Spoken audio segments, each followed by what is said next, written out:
Today we're going to perform a liquid damage recovery on an iPhone 3GS battery.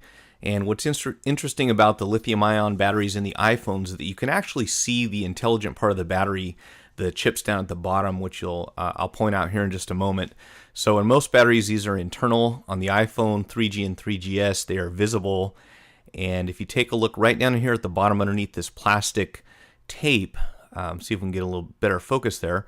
There's actually some components down there that control the battery. Over here you have the main terminals. You want to check those first and make sure they're clean. And assuming that they are, a lot of times what will happen is water will get damaged.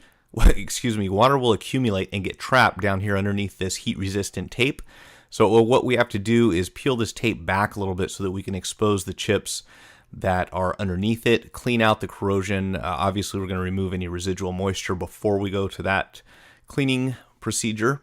So this tape, I'm being pretty careful with it here, just kind of peeling it off one strip at a time so I can put everything back the way it originally was. I don't think it's really that critical that you worry about preserving this tape, but I like to put things back the way I found them. So I'm just very carefully prying underneath the tape with the screwdriver. Be careful not to damage the chips that are underneath here. And what that does is basically it's the lithium-ion technology works with the components that prevent the battery from overcharging are actually installed in the battery, so it has nothing to do with the charger. It doesn't develop a memory effect. You don't have to worry about conditioning it, any of that stuff that we did with the old school nickel cadmium batteries.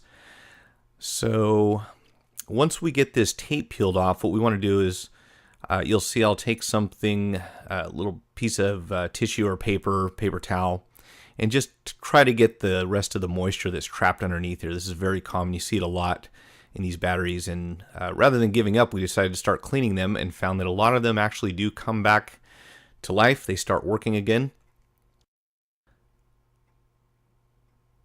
So just grab something of an absorbent nature and kind of pat this dry. You can hit it with the heat gun afterwards, and then once you get done with that, go ahead and take your cleaning solution and a very soft bristle toothbrush. Don't put a lot of pressure on this, and you can just start scrubbing it very gently back and forth.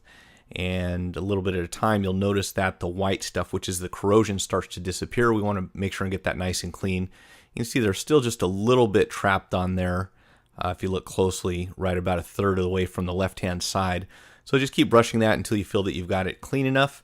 And once you do, you can put it back in the phone. If it doesn't charge, you may have to get a universal battery charger. And as soon as I get a link to those, I'll put them up. Don't buy the ones that you find on the internet. Most of them are pretty junky. But we do have a good one that we use, and I'll try to get you guys a link as soon as possible to that. If it doesn't respond the first time, you can always try cleaning it again, and good luck.